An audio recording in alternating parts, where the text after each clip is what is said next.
Assalamualaikum warahmatullahi wabarakatuh. Pada kesempatan kali ini Ibu akan mengulang kembali materi aljabar ya sebagai bahan persiapan untuk kalian ujian nanti. Oke, jadi aljabar itu yang perlu kalian ketahui, susunan aljabar itu ya, itu ada yang namanya koefisien, ada yang namanya konstanta, ada yang namanya variabel. Ya. Contohnya ini ada aljabar, ya. Koefisien dari X kuadrat Y dan XY. Koefisien itu apa? Angka yang menempel pada variabel. Variabel itu apa sih? Variabel itu sesuatu atau simbol atau huruf ya, kalau di sini yang digunakan yang mewakili suatu angka ya, tidak diketahui maka disimbolkan dengan variabel. Variabel ini bisa berupa simbol atau bisa berupa huruf ya, jadi nggak diketahui. Berarti ini X, Y, ya itu namanya variabel. Karena yang diminta itu koefisien dari variabel X kuadrat Y, ini satu kesatuan, X kuadrat Y. Berarti yang ini ya. Yang menempel angka berapa? 4. Berarti 4 koefisiennya. Koefisien dari X kuadrat Y. Dan XY berarti yang ini. Nah, yang ini. Nggak kelihatan ya angkanya. Nah, berarti yang ini ya. Berapa ini? Angkanya 5 bukan? Bukan ya, ini ingat ada tandanya minusnya ini. Berarti ini satu kesatuan. Berarti koma minus 5. Itu koefisiennya. Ya, jangan sampai 5 aja. Ini lihat, kalau ini plus, boleh jawab 5. Tapi karena ini sebelumnya ini minus 5xy, dikurangi 5xy, itu kalau disebutkan jadinya minus ya. Jadi ini koefisiennya adalah minus 5. Ya. Kalau konstantanya itu apa? Konstanta itu angka yang berdiri sendiri, yang tidak ada variabelnya. Jadi benar-benar sebuah angka yang jelas ya. Kalau di sini di mana konstantanya yang jelas ya ini. Ya, minus 13. Jelas kan? Nggak berubah. Minus 13 ya minus 13 namanya konstanta. Kalau ini soal ini, yang mana konstantanya? Ya ini, 8. Ya, itu unsur-unsurnya.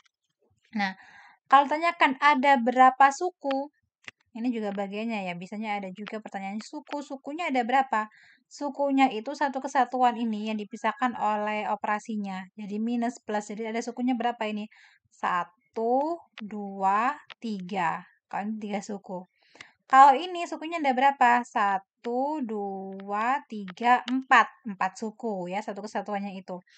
Nah, kalau kita melihat suku yang sama, yang sejenis ada nggak di sini? Nah, dalam variabel ini sukunya beda-beda semua ya, nggak ada yang sejenis karena ini R kuadrat variabelnya, ini RS, beda. Nah, kalau ini juga nggak ada yang sama, ini X pangkat 3, ini X kuadrat Y, ini XY, tidak bisa, itu namanya beda suku. Kalau suku sejenis, itu syaratnya variabelnya harus sama, persis ya, pangkat-pangkatnya juga sama, misalkan 5xy ya sejenis dengan misalkan 6xy atau 2a kuadrat b ya sejenis dengan angkanya boleh terserah ini koefisiennya minus 3a kuadrat b ya. Kalau a-nya ada kuadratnya, maka yang di sini juga harus ada kuadratnya, namanya sejenis. Kalau ini nggak ada kuadratnya, nggak ada pangkatnya, misalkan cuma 2a kuadrat b dengan minus 3ab. Nah, ini bukan sejenis karena ini beda a-nya. Ya, jadi kalau yang namanya sejenis itu harus benar-benar sama persis. Ya, teliti lagi kalau ada soal seperti ini. Yang menanyakan suku sejenis. Paham ya? Oke, lanjut. Ini hasil dari ini perkalian pecahan variabel. Ya, berapa hasilnya? Nah, ingat ya, kalau variabelnya sama, kalau dibagi itu bisa dicoret-coret. Kita lihat, ini saya perbesar 10 AC per 2B dikali 8BD per 5A. Nah, ini A ada atas. A bisa dibagi dengan A bawah ini, berarti hilang A-nya. Ya. Bukan hilang sebenarnya, tapi kan jadi 1 ya. A dibagi A kan 1. 1 kan nggak ditulis, tidak apa-apa, karena ini kan perkalian ya. Dikalikan 1 kan hasilnya sama aja. Terus ini B, ada. B dibagi B, 1 hilang ya, B. Tinggal ini, D aja variabelnya.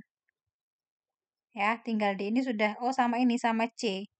C sama D aja variabelnya. Sekarang angkanya ada yang bisa dibagi enggak? Nah, 10 dibagi 2, berapa? 5. Taruh di atas ya hasilnya ya, 5. Nah, 5 ini bisa dibagi 5 yang di bawah ya, 5 dibagi 5. Habis, atau sama dengan 1. Berarti tinggal angka 8 aja. Jadi jawabannya 8. Ini sisa C, ini sisa D. Selesai. Hasilnya 8C, D ya. Kalian harus pintar-pintar mengamati mana yang bisa dibagi coret-coret. Ya.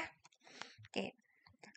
Yang selanjutnya hasil pemangkatan dari ini adalah kalau pemangkatan berarti dikalikan double ya. Bukan dikalikan 4 kali 2, bukan. Tapi dikalikan double. Jadi 4A kuadrat 4A per B kuadrat dikuadratkan. Jadi 4 kali 4. Artinya 4 kuadrat itu 4 kali 4. 16. A kuadrat. A kali A. A pangkat 2. Sekarang yang di bawah kita kuadratkan. B kuadrat kali B kuadrat ya. Karena kan pangkat 2. Jadi kalau perkalian pangkat itu kan pangkatnya ditambah. Berarti 2 ditambah 2. Jadi B pangkat 4. Nah, ya itu jawabannya berarti 16 A kuadrat per B pangkat 4. Ini bisa nggak disederhanakan? Nggak bisa lagi karena nggak ada angkanya lagi ya. Variabelnya juga tidak sama. Jadi, ini hasilnya sampai sini aja. Lanjut, nilai dari 2S dikali. Ini artinya kurung dikali. 2S dikali 3S ditambah T adalah, nah ini kita pakai distribusi perkalian ya pada penjumlahan kalau ini. 1, 2S kali 3S. 2 kali 3, 6. S kali S, S pangkat 2. Pangkatnya ditambah. Ini kan 1 tambah 1, 2. Ditambah, sekarang giliran. Ini kalikan lagi 2S dikalikan T. Ya, ini cara perkalian. Kalau ada kurungnya seperti ini. Jangan cuma dikalikan depan aja, tapi dua-duanya yang dikurung ini kalikan. 2S dikali T, berarti 2S T. Nah, selesai. Terus yang ini nilai 8x kuadratnya dibagi 4x adalah, nah angkanya ini bisa kamu bagi langsung. 8 dibagi 4, 2. X kuadrat dibagi X, ini pangkatnya kan 1 kalau nggak ada ya. Kalau pembagian itu pangkatnya dikurangi, 2 dikurangi 1, 1 berarti tinggal X aja. Sekarang Y dibagi Y habis ya, 1 ya. Jadi selesai. Jawabannya adalah 2X. Oke, selanjutnya saya bahas di video selanjutnya ya, karena ini nggak cukup waktunya.